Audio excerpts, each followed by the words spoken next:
Hi there, my name is Kay Moon and I'm a Twin Soul channel and Western astrologer. And this is a video about the new moon in Aries of 2021 that occurred on April 11th at 10:31 p.m. If you happened to be on the eastern seaboard of the United States, this is the video for Twin Souls specifically. I want to go ahead and just thank you guys for your patience for this new moon video. It was definitely, as somebody who has a lot of cardinal energy in her chart, this was definitely a new moon for the books for me, in more ways than one or two. That being said, I appreciate you letting me kind of take the time to kind of regroup and come back with this new moon message and your willingness to watch it at this time, especially because this is the divine masculine energy's new moon. And so, we all know that we have both energies, masculine and feminine. And as twins get closer and closer together in union energies, you'll start to notice that your energy, as you're listening for messages for divine masculine and divine feminine, you no longer can see the difference between one relating to you or the other relating to you. They are both relating to you. However, there are times in the journey in exploration where you may anchor more in feminine or more in masculine energy, depending upon either what you need to do or simply just where you two are at in the journey. So I will be referring to divine masculine energy as he or him, feminine energy as she or her. Know that wherever resonates with you is what's going to be true for you. Utilize this information to validate your intuition, not undermine it. That being said, because Aries is the first sign of the zodiac that is masculine, it is also the first sign of the zodiac. This is the divine masculine's new moon. And this new moon marks the energy divine masculine will be dealing with over the course of 2021 into the first quarter of 2022. This energy and this particular new moon, it'll be really critical for you to watch and pay attention to the general new moon energy because it will fill in the blanks for you. Why is divine masculine behaving the way they are? Why is this energy flowing the way it is? What's this tension that I keep noticing between what they want and their wounding? This is something that is going to be thematic throughout the year, and I go in depth about that in the Lightworker Energy Update video. So make sure you pay attention to that one because it'll help you understand why you're seeing what you're seeing so you can approach the conversation and the energy and the connection with greater compassion, as well as the energy toward yourself with greater compassion as well. Okay, I do have two quick announcements. One, the May calendar is available for booking. If you'd like to go ahead and book a reading, you can. The link to do that is below. The website is kmoonastro.com. The second announcement is that I am so excited that I finally get to do an interview with Charlotte of Happy Souls 1111 and her team about spirit release therapy and specifically SRT for twin souls. Many of you have heard me speak about SRT. Some of you know what SRT is. Spirit release therapy is an energetic clearing of the multiple layers of your auric field, as well as your chakras and your physical body field, to help you return to sovereignty, return to the energy of neutrality and your divinity. It gives you the opportunity to clear karmic cording. If it's ready to complete, it gives you the opportunity to update agreements if that's something you're ready to do. It also helps reveal where there may be spiritual blockages between you and your desired outcome in your life and you and your divine counterpart. And it can help release some of those blockages so that there can be less static in the connection and less static between you and life. It's a way to return to your divine state. This interview will take place on Saturday, April 17th at 5 o'clock Greenwich Mean, 12 o'clock Eastern. And if you're on the Pacific West Coast, we are looking at 9 a.m. Pacific time. You definitely want to be here to see this interview. It is going to be very interesting. All right. Let's go ahead and dive into the energy of this new moon for twin souls. I will just be reporting on the aspects that Juno, divine feminine, and Jupiter, divine masculine, make in this lunation. So if you want the full story, as I said, definitely check out the general video. We're going to start with the divine feminine today. Divine feminine energy is represented by Juno, and here she is in the sign of truth and freedom. She is already in shadow, preparing to go retrograde, meaning she's already walked along the sidewalk, as my teacher Nadia Shaw says.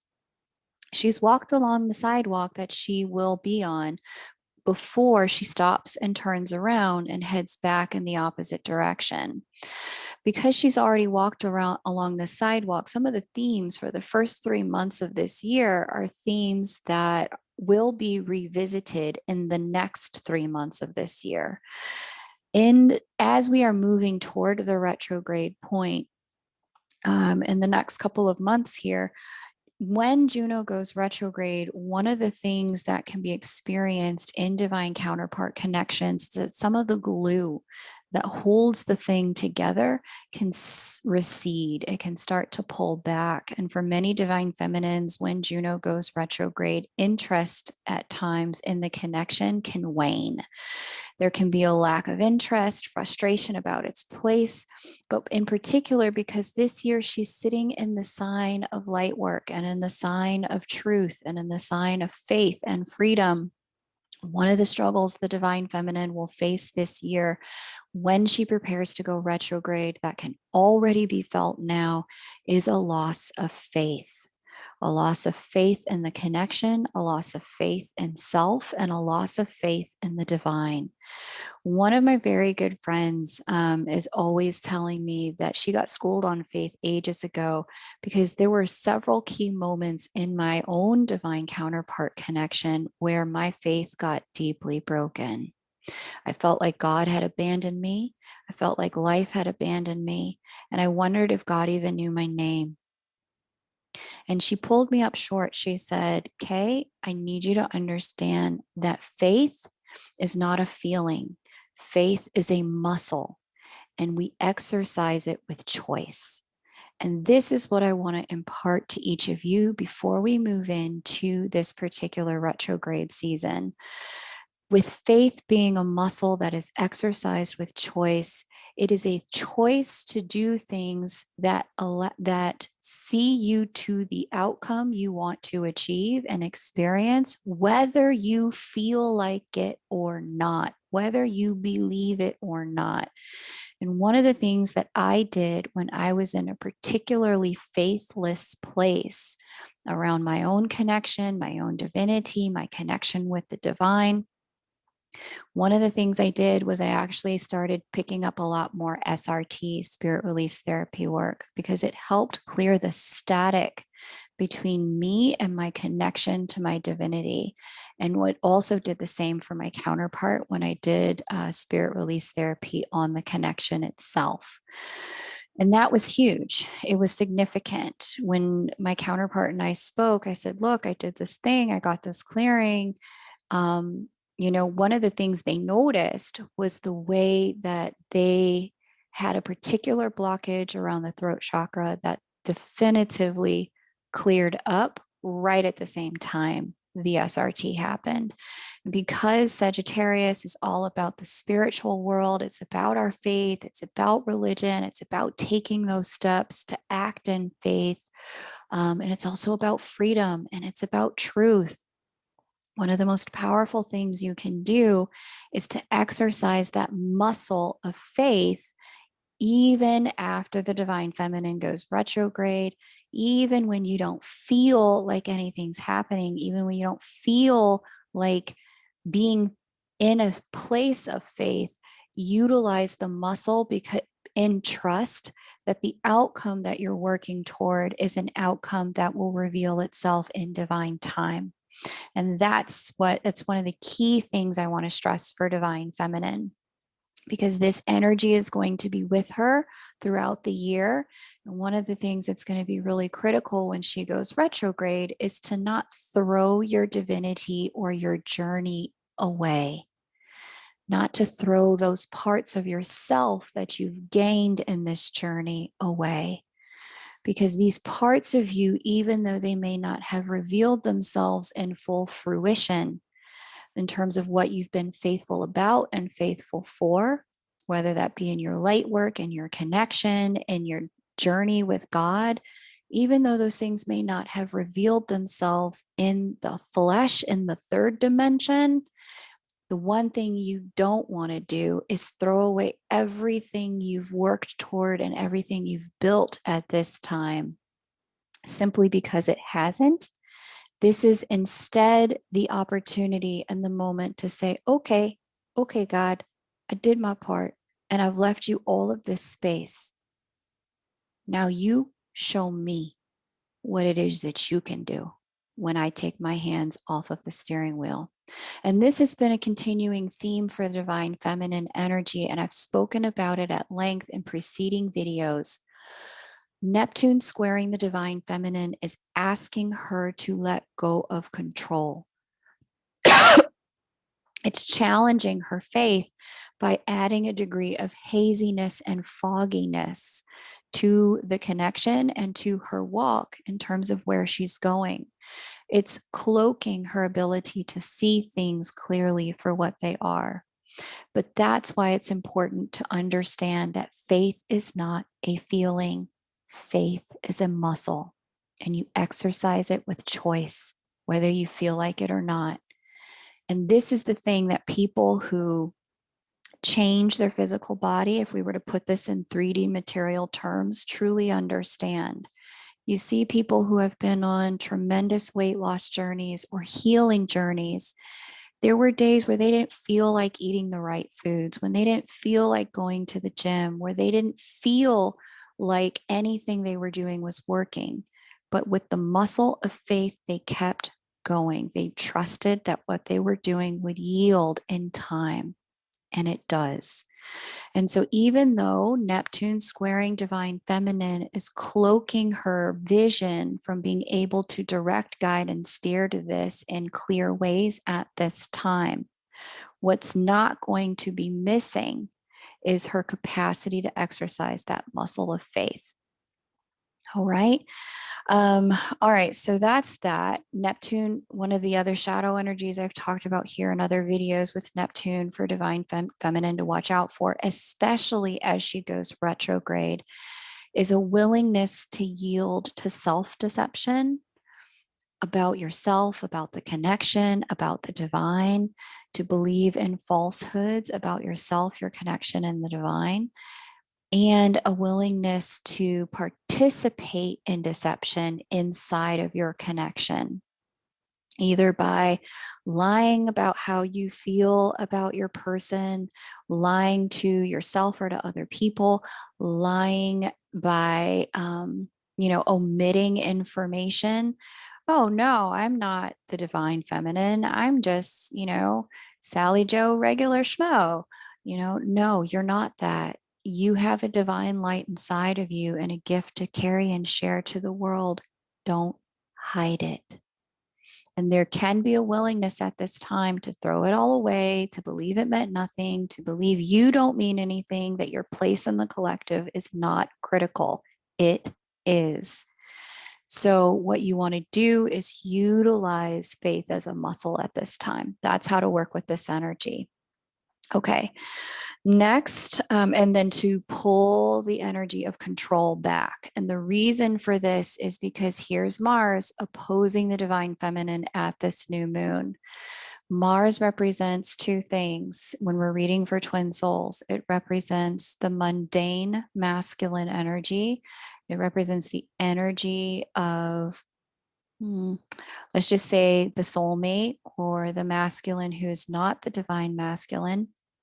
And it also represents motor. passion, capacity to move forward, drive, ambition. When it's in the light and the shadow, it can just be straight up aggression and war. Because there's an opposition here, the tendency to give way to some of the shadow energies is present. But because there's also an opposition here, the opportunity is to step into the seesaw of balance. Here's what my ambition is in my connection. Here is the truth, Sagittarius, of where my connection is at. Here is my passion and what I really want in life.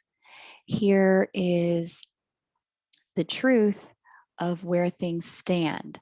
Because they're 180 degrees apart on the wheel, what's getting exposed is the discrepancy, the imbalance between the two, the hole in the middle.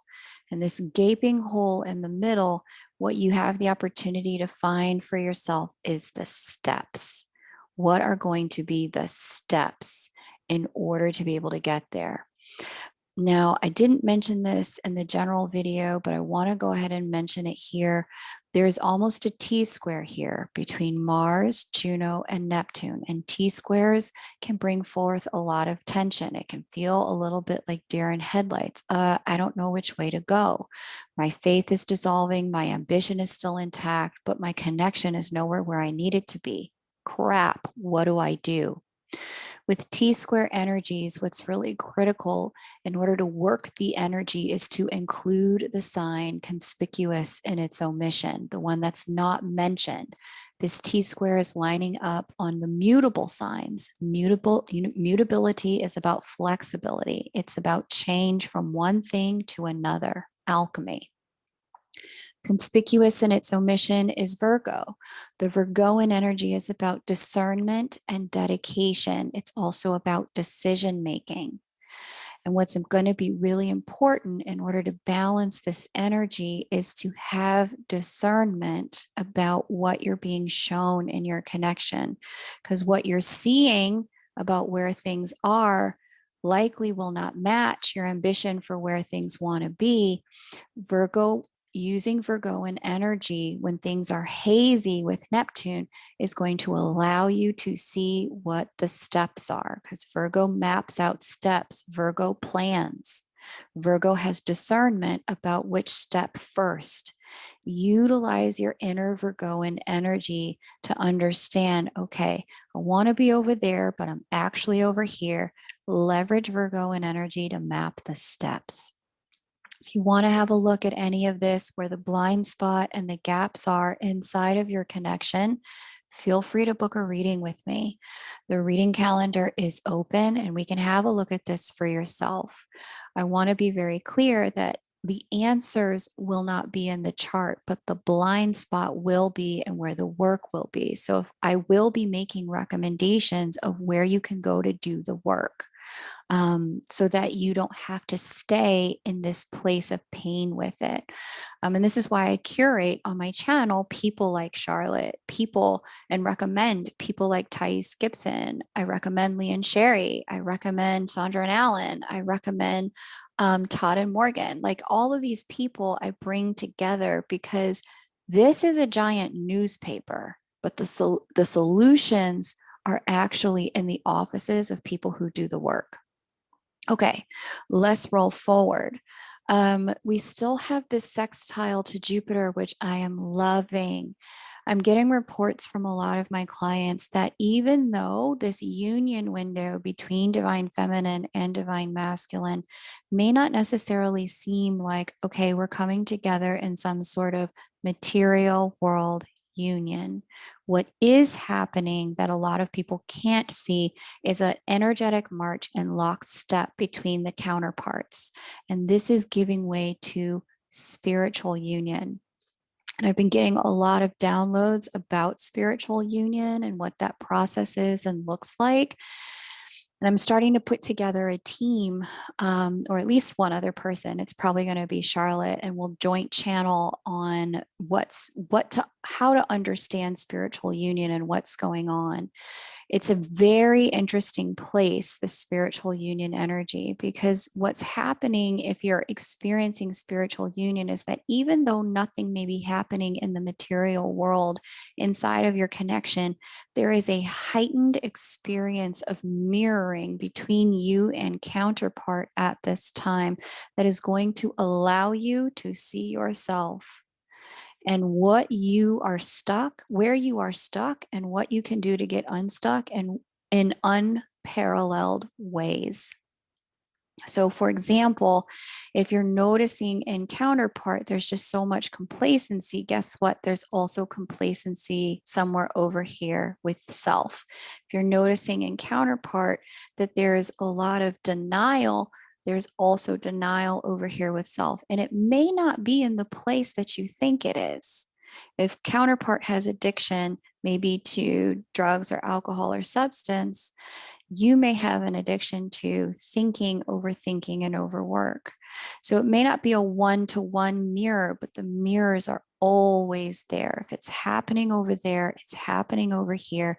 And this union window is an opportunity to start transmuting some of that energy and the connection through your own field so that you can begin the process of clearing the way for something new to happen in your connection going forward.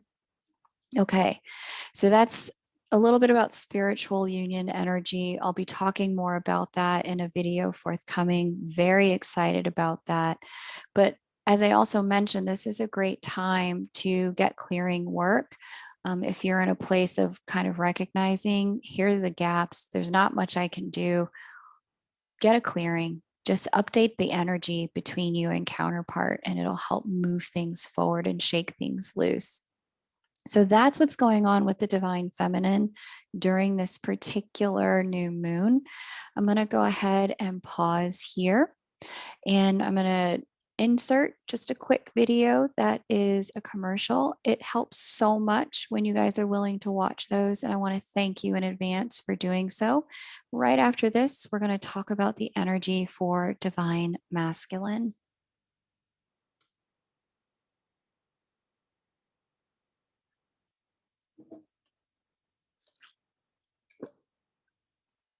Awesome. Okay, welcome back. Thank you again for watching that. If you watched it, and if you have already found something in this video that resonates for you, I want to go ahead and invite you to click that subscribe button. When you become a subscriber inside of your YouTube feed, you get the opportunity to catch every video as it comes out. And if you're new here, welcome. Definitely do that and hit the like button as well if you're hearing something that resonates for you. It's a very potent new moon. All right, let's talk about what's going on for the divine masculine, since, of course, this is the divine masculine's new moon. This is a potent time. I am so excited about this energy for divine masculines because we haven't seen this type of fire for divine masculines in a long time. And the reason why this is so potent for divine masculine energy is because we have divine masculine not only speaking in harmony to divine feminine, and Jupiter being the ruler of the sign that the divine feminine sits in, the divine masculine energy is really taking the lead in what's going on in the connection at this time. Whatever divine masculine energy is presenting is an opportunity for divine feminine to understand and learn the dance of, okay, interesting, that's where he's working. That's an interesting reflection for me. Let me just observe what that brings up for me. Many times, connection really is led by divine feminine energy, but this is one of those rare moments where if divine feminine can really slip into the passenger seat and slip into observation mode as a piece of her receptive mastery as feminine energy, masculine energy will pop up and bring the following. We've got Jupiter in the sign of the quantum leap, speaking in harmony with Mars in the sign of exploration and the explorer, speaking in harmony also with the creation goddess in the sign of partnership, because all of these are speaking harmoniously together Inside of masculine energy, what we have is a complete new beginning that's garnered on divine masculine terms, that comes with divine masculine intellect and mastery, and that provides for divine feminine an opportunity to see divine masculine in true divinity. But in order to do that, there's got to be a willingness for divine feminine to surrender to what Neptune is saying, which is release control. Release control and witness the mirror unfold in front of us. What we have with Jupiter inside of Aquarius, Aquarius is the sign of the greater good, it's the sign of the people. And so, in the messages, the channeled messages for Divine Masculine for 2020 was a message that was specifically about understanding what needs to be done for the greater good of everyone. But what I love about this is with Saturn sitting there in the same sign, for once in the Aquarian life, doing what's in the greater interest of the greater good for everyone doesn't exclude you, it includes you. And this is what's critical. There's been a lot of honesty flowing forward from divine masculine energy, both from within self and within connections, where divine masculine is starting to reveal, hey, look, I thought I was the kind of man who could leave my marriage and my kids to be with my divine feminine counterpart. And for years, I blamed it on, I can't because of her, I can't because of them, I can't because of this, because of that, external, external, external, excuse, excuse, excuse. But now I'm beginning to see and finally explore for myself. I'm not willing to do that because that's not the kind of person I am. There's something inside of me that I need to look at to understand why I treat love the way that I do. And that's a level of unparalleled honesty, despite how uncomfortable it may be to receive a message like that from counterpart. This is a period of time where the reception of that kind of message will open up for divine feminine energies.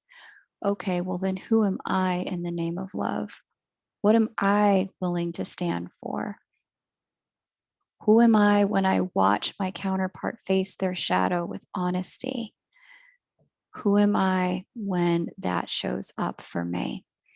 And so, this is what I mean by divine masculine really leading. There's a new level of honesty moving forward and growth for divine masculine energies at this time that's inviting divine masculine to step into creatorship with integrity, with wholeness, leaving no parts behind. And now that Mars has locked into place in Gemini, speaking in harmony with the creation goddess here in Libra, there is a movement forward that is balanced, a movement forward that has not just, how do I want to say this? What's the word I'm looking for? It's a movement forward that has potential, and that potential has legs. It actually can do something. It's not just an idea, it is action, because that's what Mars represents. So I love this. Some of you are seeing 3D material world union now start to manifest on this plane. Others of you are seeing clarity about, okay, I am having spiritual union occur here. What is my own divine masculine energy informing me of? And even others of you are starting, because Jupiter is sitting where it's at in harmony with divine feminine in the place of light work and faith. Even others of you are seeing, my light work is needed over here. It's time to start this business. It's time to move in this direction. It's time to create this or that project. And this is the gifting of this period of time. No matter what's going on in the connection, the gifting of this particular new moon in Aries for our divine masculine energies is that it gives us the opportunity to step forward in our creatorship and what it is we're here to do without friction. And this is very powerful, very potent. Okay, we also have the divine masculine having a conversation with Lilith, which, believe it or not, I actually think really strengthens the connection here. Normally, Lilith in square or opposition or conjunction might be a bit of a detractor because Lilith really, she does things on her terms and she can bring an element of rejection and wounding with whomever and whatever she touches. However, at this time, Lilith's energy speaking to the divine masculine in this way facilitates an opportunity for divine masculine energy to remember to not let himself get railroaded by other people's needs, to not fall on his sword for other people, but instead to look for the win win, the all inclusive solution, and reach for it, even if he can't see it at this time. And this is a supreme gifting of this new moon, which is also why I said that the energy for divine masculine energies in 2021 is an energy of looking for what's in the greater good of all. And this energy is going to be with us for the entirety of 2021. So definitely pay attention to the themes that cropped up for your divine masculine energy at this time. These themes are themes that will repeat at critical points over the course of the year. If you haven't already liked the video, but you've heard something that resonates, please hit that like button and subscribe if you're new. I'm back every new and full moon with illumination about the lunation. And join me tomorrow for this SRT interview with Charlotte of Happy Twins and team. I'll be linking to her channel below. And I'm so looking forward to the opportunity to read for you. The reading calendar is open. Thank you so much, and bye for now.